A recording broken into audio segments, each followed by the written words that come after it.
Comment ça va? Merci beaucoup. Assalamu alaikum.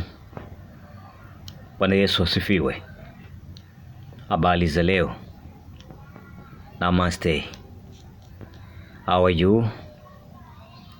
Nimekuja hapa kwa ajili ya muendelezo wa masomo yetu. Mimi hapa ni Dr. Kapilima, the King of the Tanzania, mfalme wa miti Tanzania. Nyumbani kwetu tunasema mwakashina. Palongo wangu nyanyela. Basi hapa nataka niwafundisheni hii dawa. Hii dawa inawezekana ikawa umeiona sana, umeitambua sana. Huyu ndio mkurungu. Hapa imeandaliwa vizuri kabisa. Imechimbwa vizuri kabisa. Hii ni dawa bonge la mvuto. Nikisema bonge la mvuto ni mvuto kweli. Dawa hii wanajua kuitumia, wanajua bwana. Na kama imechimbwa kwa masharti na utaratibu wote, basi utaifurahia. Hata kama huwe na mikosi sugu iliyoshindikana, dawa hii itakwenda kukutibu. Hii dawa inavuta mwanamume, inavuta mwanamke. Inatuliza bosi mkorofi. Dawa hii, hata bosi awe mkorofi vipi, ukitumia dawa hii itakufanya vizuri kabisa. Dawa hii unapoioga inakuvutia mambo mengi katika maisha yako.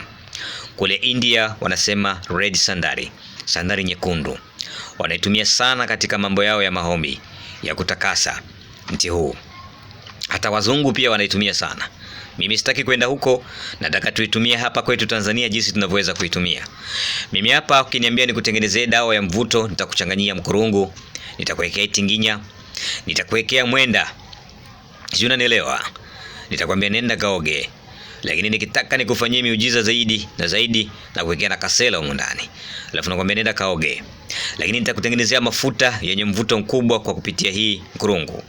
Mkurungu unaingiza katika mapenzi, kwenye wateja, kuvuta dukani, kusafisha eneo lako la biashara. Mkurungu inaingia. Ndugu zangu, dawa zipo ila watumiaji ndio hakuna. Sasa niko hapa kukuambia kwamba kama una tatizo la kusagika kwa pingili za mgongo, kama una tatizo la kusagika kwa pingili za mgongo, basi njoo dukani kwetu au ofisini kwetu Gongo la Mboto mwisho, Dar es Salaam, Tanzania. Tutakupatia dawa na utakwenda kupona. Una matatizo ya viungo, magoti kusagika, dawa hipo.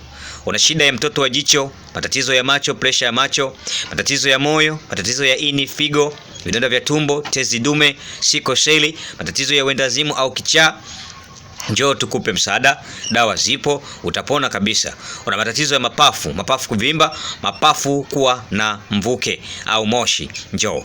Basi ni follow Instagram kama Khalid Kapilima, Kapilima Bawa Mchawi 88, Facebook Dr. Kapilima Maarifa Yangu Mbuiche Wagi Dawa za Asili, YouTube kule Kapilima Production au Mbuiche Wagi, TikTok Kapilima Spiritual au Kapilima Production. Zaidi ya zaidi ni wakaribisheni tu katika huduma zetu tunazozitoa kwa kupitia mitandao mbalimbali ya kijamii, ili uweze kujifunza na kuelimika. Lakini pia njoo upate msaada wa matibabu yako yanayokusumbua. Mimi hapa ni mtoto wa maji, nilizaliwa kwa ajili ya kutoa msaada kwa binadamu wenzangu. Basi njoo nikusaidie.